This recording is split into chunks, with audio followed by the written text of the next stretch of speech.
जो करना है सो आज कर ले, कल आए न आए, कल के भरोसे बैठा बैठा ही रह न जाए, कल पर जो छोड़े उसके होते काम न पूरे। कहते हैं रावण के भी कई काम थे अधूरे। प्रबल, आपकी बीमारी है आराम तलबी की, और उससे मुक्त होने के लिए आप प्रबल बनना चाहते हो। जीवन को सही अर्थों में सार्थक करने की प्रबल भावना आपकी अनुमोदनीय है। ये जीवन बहुत छोटा है और अत्यंत मूल्यवान भी है। समय अपनी तीव्र गति से दौड़ रहा है, अतः हमें समय की अमूल्य संपदा को नष्ट नहीं करना चाहिए। जो समय का महत्व जानते हैं वे ही प्राप्त अवसरों का सदुपयोग कर सकते हैं। समय ही वह शक्ति है जिसने मनुष्य को दरिद्र से धनवान, पापी से पुण्यात्मा और रंग से राजा बनाया है। मनुष्य धन के निरर्थक चले जाने पर कितना अफसोस करता है, उतना समय के व्यर्थ जाने पर नहीं करता। समय को सार्थक वही कर सकता है जो अवसर को पहचानता है। आपके लिए जीवन में अवसरों की कमी नहीं है, किंतु आप अपनी आराम तलबी के कारण अवसर की नाजुकता, आवश्यकता और उपयोगिता को नहीं पहचान पाते हो। मात्र खाने और सोने का नाम जीवन नहीं है। जीवन तो नाम है सदैव आगे बढ़ने की लगन का। यहाँ किसी भी व्यक्ति का जीवन एक सीधी रेखा की तरह नहीं होता कि वह रात दिन सदैव एक सा जीवन जिएगा। जीवन के सफर में अनेक घुमाव है, विभिन्न मोड़ हैं। ऐसे में अवसरों का लाभ उठाना निहायत जरूरी है। चाहे कोई अवसर कितना ही छोटा या तुच्छ क्यों न हो, किंतु वह कुछ न कुछ सीखने का और ऊपर उठने का मौका देता है। सदा याद रखें, प्रत्येक अवसर हमारे लिए एक अनुभव है। इसीलिए हर अवसर के साथ एक अपूर्व कलाकृति की भांति व्यवहार करना चाहिए। बर्ट्रैंड रसेल ने तो लिखा है, फुर्सत के समय को बुद्धिपूर्वक भर देने की शक्ति प्राप्त होना ही संस्कृति का अंतिम वरदान है। बिना परिश्रम किए कोई संसार में पूज्य नहीं होता। जैसे अनेक बार रगड़ खाकर पत्थर भी शालिग्राम बन जाता है। हर क्षेत्र में परिश्रम अनिवार्य है। चाहे ज्ञान पाना है तब भी मेहनत करनी होगी। पेट भरना है तो परिश्रम करना होगा। खुशी चाहिए तो वह भी बिना मेहनत के नहीं मिलेगी। जो लोग तन और मन की शक्ति होने पर भी मेहनत नहीं करते, वे परिवार में अप्रिय बनते हैं, समाज में निठल्ले कहलाते हैं, और निठल्ला बैठा आदमी जल्दी बूढ़ा हो जाता है। अतः रिटायरमेंट के बाद भी खाली बिल्कुल मत बैठो। जो खाली बैठता है उस पर बीमारियां आकर बैठ जाती है और उसकी किस्मत उससे रूठ जाती है। आलस्य में वह ताकत है जो स्वस्थ व्यक्ति को विकलांग बना देता है। भगवान महावीर ने आलस्य को मृत्यु कहा है। कहना होगा, मृत्यु तो एक जीवन को समाप्त करती है, किंतु आलस्य ऐसी मौत है जो आत्मा को जन्मों जन्मों तक रुलाती है। अफसोस इस बात का है कि पल पल क्षय हो रहे इस जीवन को मनुष्य ने इतना दीर्घ मान लिया कि हर कार्य के संपादन में विलंब करना उसकी फितरत बन गई। इस संसार में एक पूंजी ऐसी है जो सभी के पास समान रूप से है। चाहे कोई गरीब हो या अमीर, पापी हो या पुण्यात्मा, सभी को वर्तमान समय की पूंजी समान रूप से मिली है। उसका उपयोग किस रूप में करना है यह व्यक्ति पर निर्भर है।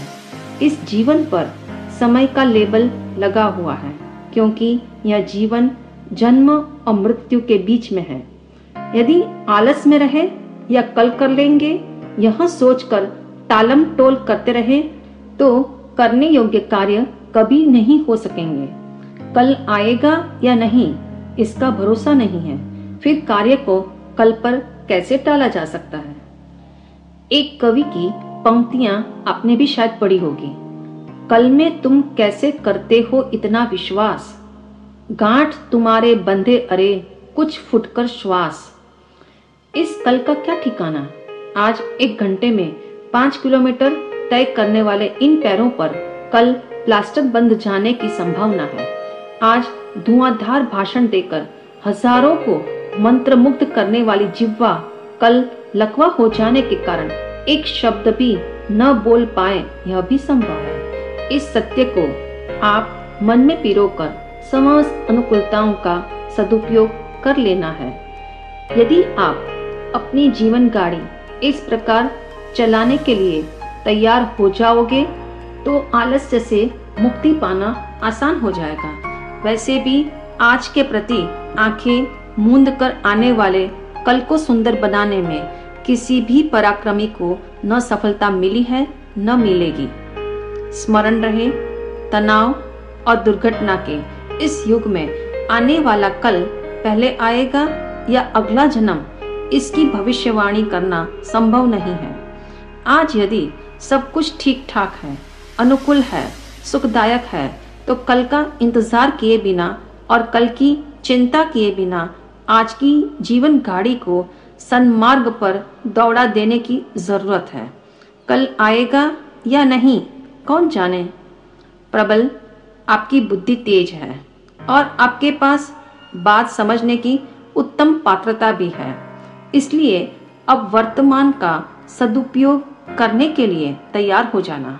अपने मन को ऐसा बना लो जो वर्तमान में उपलब्ध अमूल्य क्षणों की शक्ति को पहचान सके। जैसे पानी को 100 डिग्री तक गर्म किया जाए तो वह भाप में रूपांतरित हो जाता है। यदि एक विद्यार्थी पूरी लगन से पढ़ाई करे तो परीक्षा में सफल हो सकता है। इसी प्रकार मनुष्य आलस्य को छोड़कर पुरुषार्थ करे तो वह वर्तमान को साध लेता है। आपने लिखा, मेरे भविष्य की देखभाल परमात्मा कर लेगा, और मैंने अपने जीवन का भार परमात्मा के हाथों में सौंप रखा है। यह धारणा भ्रांतिपूर्ण है। आपकी इस भ्रांति को निर्मूल करने वाली एक छोटी सी सूफी कथा है। एक बार एक सूफी फकीर अपने शिष्य के साथ यात्रा कर रहे थे।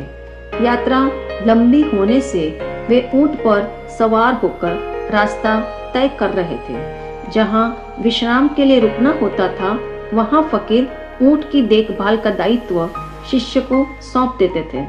शिष्य रात्रि में ऊंट को खूंटे से बांध देता था और बेफिक्र होकर सो जाता था। एक बार वे दोनों किसी सराय में रुके हुए थे।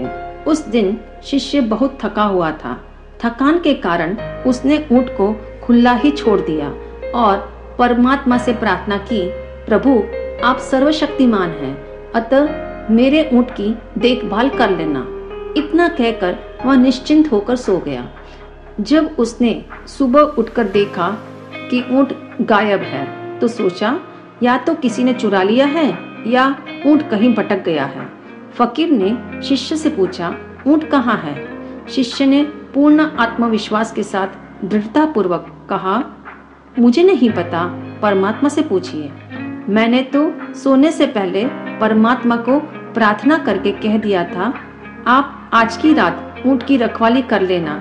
इसके बाद क्या हुआ मैं नहीं जानता। जो भी किया होगा परमात्मा ने किया होगा। अब मेरी कोई जिम्मेदारी नहीं है।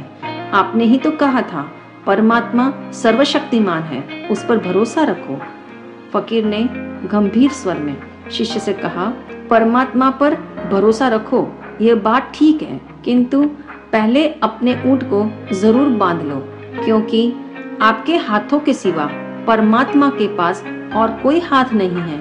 यदि परमात्मा ऊंट को बांधना चाहता है तो उसे किसी के हाथों का उपयोग करना ही पड़ेगा।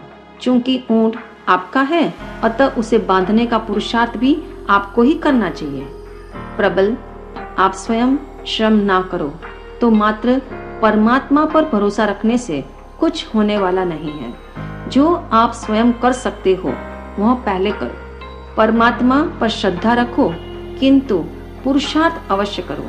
यदि आप आलसी या लापरवाह बनकर परमात्मा पर भरोसा करोगे तो कामयाबी कभी नहीं मिल सकती।